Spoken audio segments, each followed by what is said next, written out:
Okay, this is Hashem going to be the second to last year. Pretty exciting after over a year and a half of learning together, pretty much that with rarely missing a week.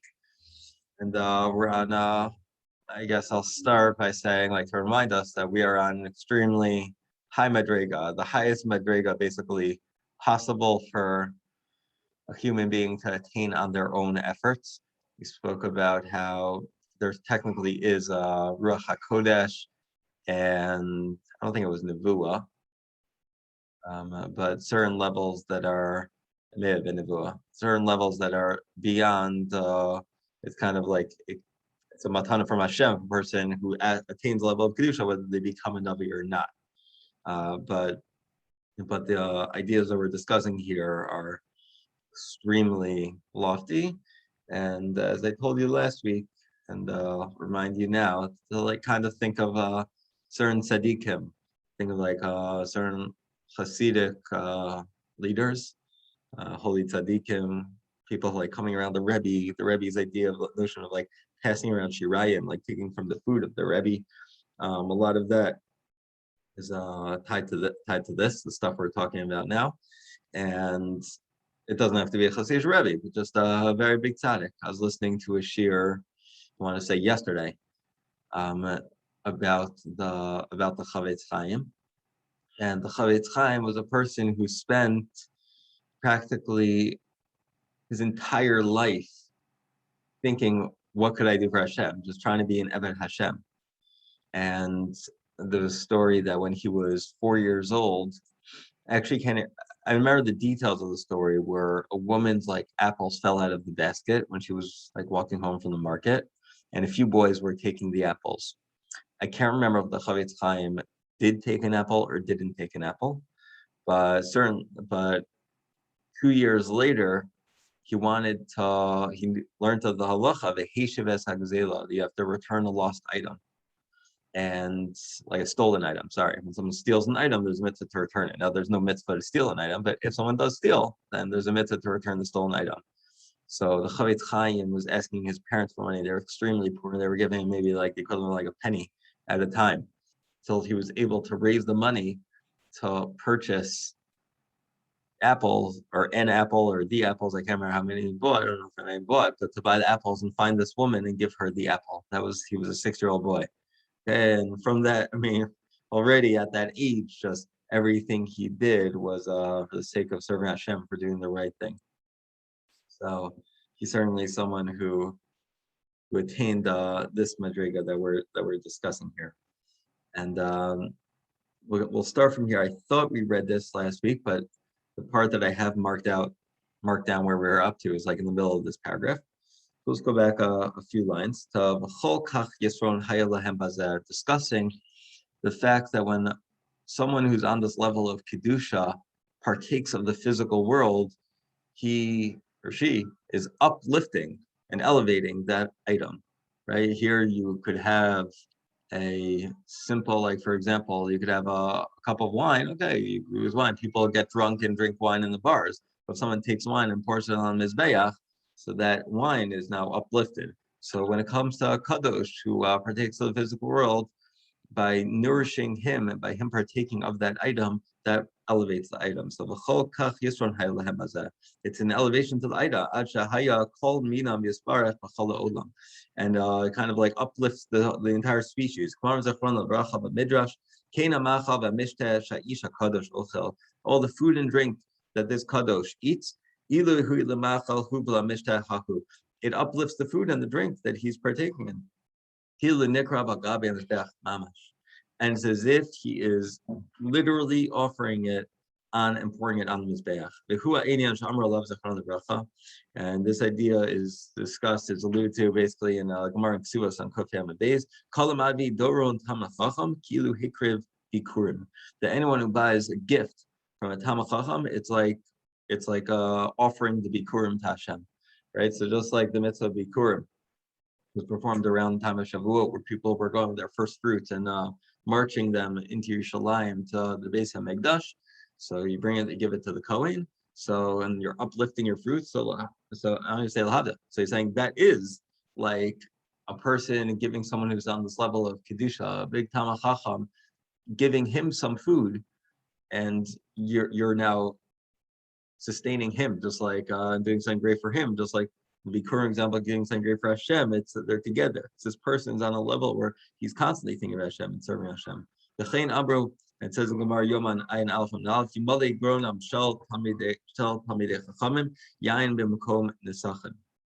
That by filling up the mouth of the Talmid Chacham by pouring wine into his mouth, it's like you poured wine on the mizbeach.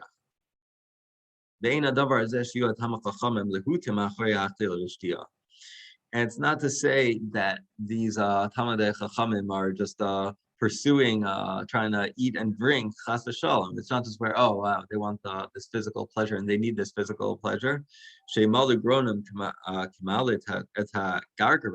It's not like oh, just feeding some glutton, like some guy who loves food and like, here, let's buy food for him, let's buy drinks for him. Says no, that's not what it's about. Right? The idea is based on with the kavanah that we are discussing before. Because these Talmidei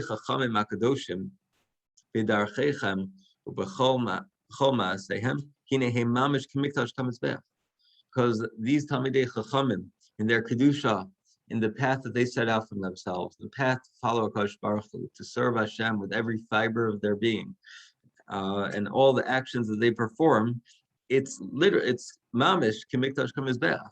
It's like giving something to them, to someone who's on that madrega. It's like doing something in the base of Mikdash or pouring it on the mizbeach. Why? Because the Shechina rests upon them. Just as it rested in the base Hamikdash itself. And therefore, offering something to them is like offering something on the mizbeach, and pouring wine down their throats, giving them wine to drink, is like pouring wines in the holes that were used for the nisa chayayin, for the wine that was poured on the mizbeach. So you see here, I mean, in another is not exactly the same, of course, but like when it comes, let's say, giving tzedakah, right? So I think all of us, when we've given tzedakah a certain organization, we feel do something really special and great for Klal Yisrael. Whether it's Tomchei Shabbos, Yachad, the schools, the institutions, the shuls. So we feel, of course, like every dollar that we're giving is extremely worthwhile. And it's a great cause and something that's used for holiness to get closer to HaKadosh Baruch Hu, to help other Jews in need. And so too, he says, we wouldn't think about, oh, if I go over to Chagai's house tonight and I buy him a steak, so we wouldn't think, wow, wow, what's tzedakah? Like, what a great act. Yeah, it might fill the mitzvah of v'hatzarecha kamocha, but no one would say, wow, it's like offering a korban on the mizbeach. But for someone on the level of kedusha, not the Chagai is not on this level of kedusha, but for someone on these levels, like just helping them, being mishamish them. The Gemara speaks about. It's actually interesting. I'll go on to sign up for a second, but it speaks about how being mishamish a Talmid Chacham is greater than just like learning from a Talmid Chacham.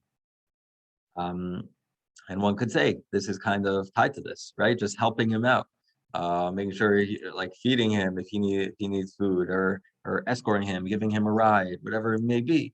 It's like attaching yourself to kedusha, holiness. An interesting note, Rabbi Aryeh Leibowitz, once he picked up Rav Shechter from the airport. This is recently. I mean, recently in the sense of like a few years, within the last few years. It's not like when he was 22 years old. And after he drove Rav Shechter and they were speaking in the car, discussing certain topics with him, and he dropped Rav Shechter, and Rav Shechter looked at him. He said, this isn't for you. This is for like the Talmidim.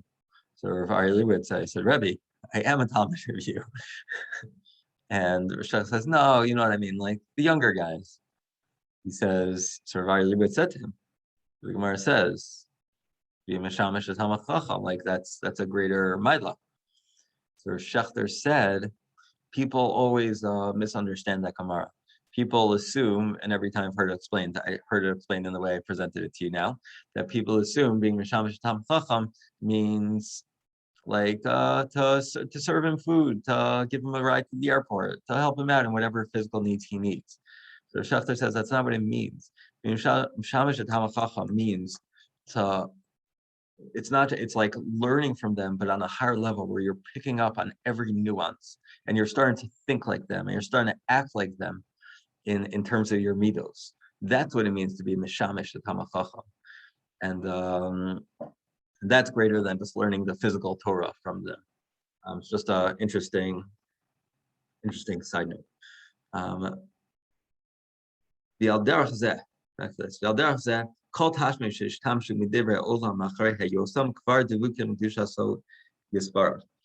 That with regard to any physical items, kind of discussed last week also, any physical item that that they attach themselves to, meaning they need glasses, so they buy glasses. They need a bite to eat, so they buy this bread. So anything that they attach themselves to,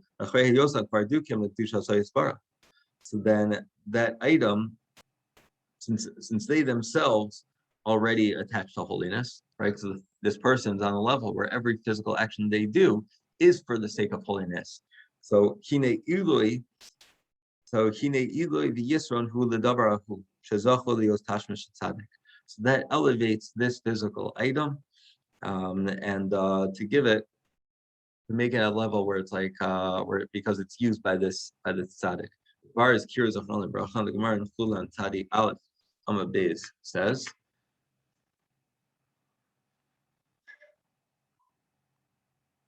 Let me see something.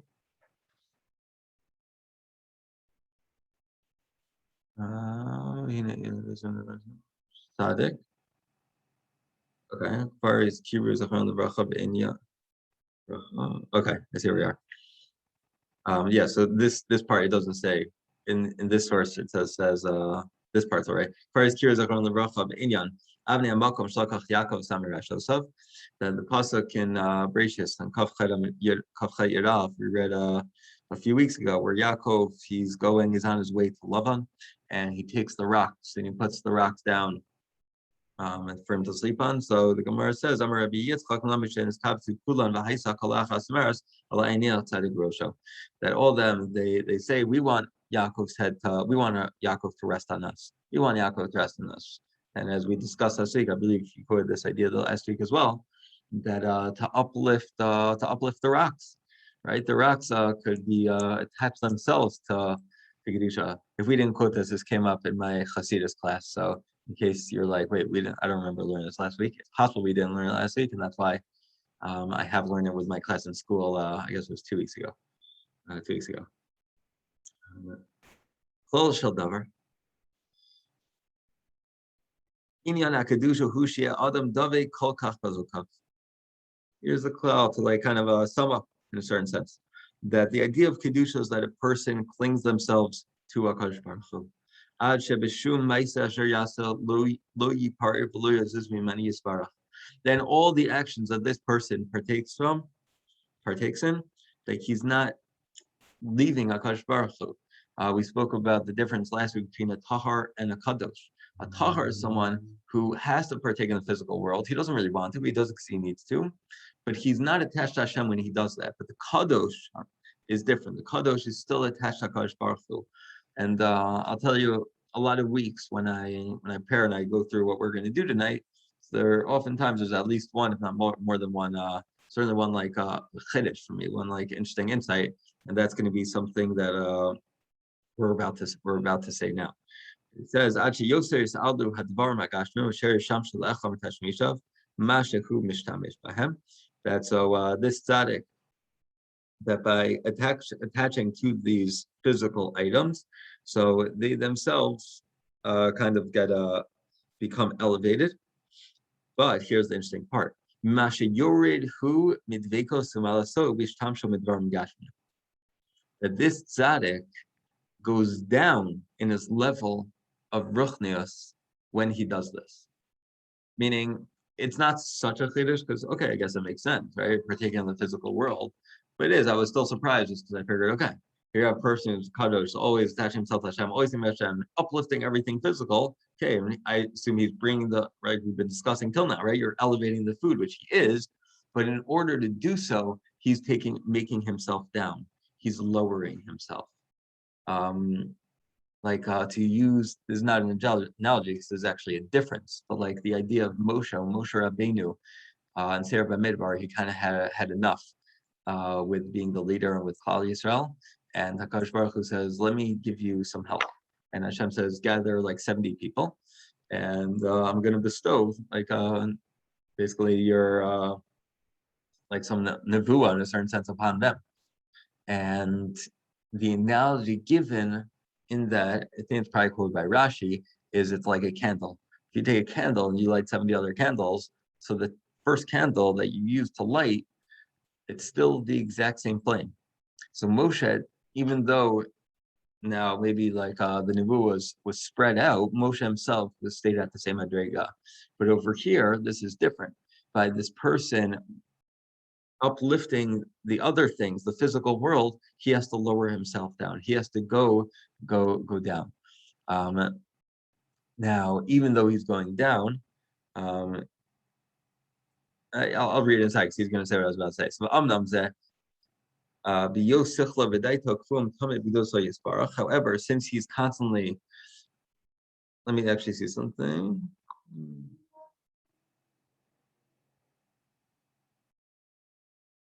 Maybe it's not. I don't think he's going to say it now. So I'll just say, because maybe I read it in like the explanation here, that even though he's going down, the physical item in the world is being elevated more, even though he's going down. So he might be going down, let's say 30%, but this is going up 70. So overall, it's a net gain for the ruchnius of the world. And there's an interesting footnote how we discussed that a few madrigos before kedusha, that when someone's at a very, very high level, they care less about their own status and they care more about the kavod of Hashem. That's the biggest goal for someone, is to bring greater kavod to HaKadosh Baruch Hu, even if that means oneself not maximizing certain things. And therefore, that's in line with this. Where here, the person would be happy to do this. Why? Because even though he might be going down a little bit, it's a necessity in order to elevate others, and the net gain of ruchnius in the world is going to be greater and better for the kavod of a koshbar.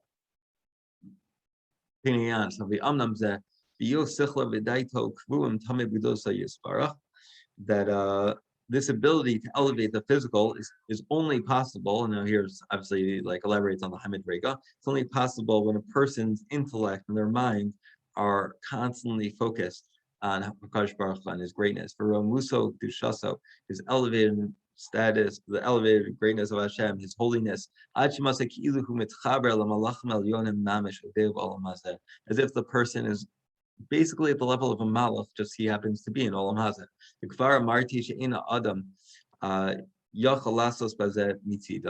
And I already said that he can't really attain this level totally on his own, right? A person could only put in so much effort. But he could try to uplift himself. He could strive for this. And this is true of the other midos that I mentioned until now. Tchilas has zahiros, when we start with zahiros of removing oneself from sin, or being careful not to sin. So, and years ahead that we discussed so a few weeks ago, person will come to be greater level of kedusha and will succeed. So the more a person pushes, the greater person will have a chance of success, of Hashem making them successful.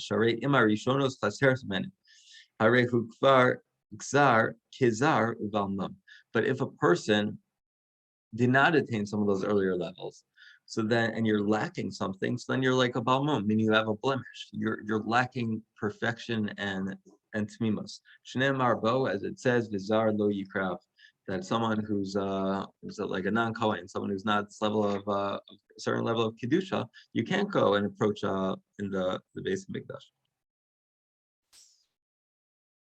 We will do a little more. But if a person prepares himself and raise himself with all these preparations, all the previous traits, meaning and he's growing and his davak to Hashem in the tremendous amount of avas Hashem and with the powerful yira shamayim,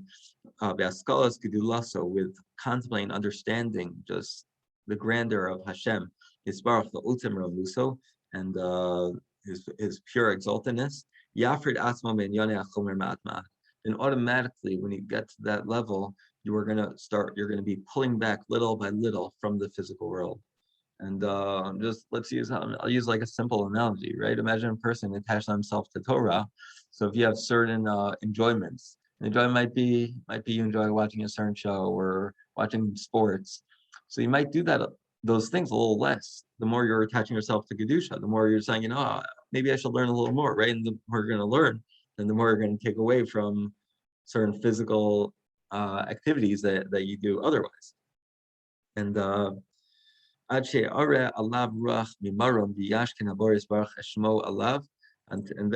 Shekhinah, Hashem's greatness, is going to reside by you, as Hashem resides amongst all the Kedoshim.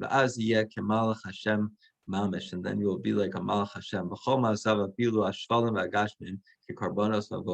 And then all the actions, everything, as low as it may seem, as physical as it may seem, it's like offering when someone reaches this level, it's like offering a korban in the Beis Hamikdash. And there's a interesting footnote, important footnote, that the notion of uplifting, let's stop sharing since it's not on this, but the notion of uplifting the physical items and being on that madrega is something that we all get to that during the week. That's what we're discussing, but we're all actually at this madrega when it comes to Shabbos, because on Shabbos, when we partake of food, the kedusha of Shabbos and of us living in Shabbos, we're able to uplift that by performing the mitzvah of kavod Shabbos and owning Shabbos through the food that we eat and drink, through the physical pleasure that we take and enjoy that. As Hashem, I look forward to seeing you next week at the Siyum.